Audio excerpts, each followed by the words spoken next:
नमस्कार मित्रो, मी प्रवीण बोलले आणि ही निधी बोलले आहे. तिचे व्हिडिओ पाहत असताना तुम्ही तो हे आहे फेमस झालेले निधी बोलले टॅकर क्लासमध्ये. मित्रो, आम्ही आज वावरात आलो. 4 एकर पराठी पेरली आम्ही. हे पूर्ण 4 एकराची आहे. याच्यात पराठीमध्ये 500-6व्या दिवशी मस्त पराठी निघाली होती, एकसारखी निघाली होती. हे दिवसात आता तुम्हाला पतली दिसून राहिली पराठी. पूर्ण भूमी आहे, पूर्ण पतली दिसून राहिली. कारण हे 5-6 दिवसातच पूर्ण त्या वाण्यानं खाऊन घेतली. वाण्या म्हणजे ह्या तुम्ही पाहिलं असेल नाही वाण्या, ह्या वाण्या अशा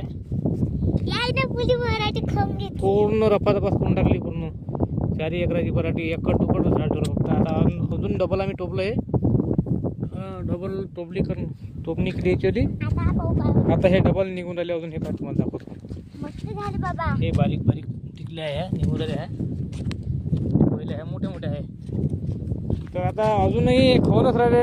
नवीन असताना नाही, नवीन टिकत्या निघून राहिल्या खवळ्या त्या अजूनही खवून राहिल्या, अजून पतली करून राहिली. तर याच्यावर काय उपाय आहे तुम्ही सांगा आम्हाला कमेंट करून. आणि आमचे व्हिडिओ तुम्ही कुठून पाहता, गावावरून पाहता हे आम्हाला कमेंट करून सांगा. तर ठीक आहे मित्र, धन्यवाद.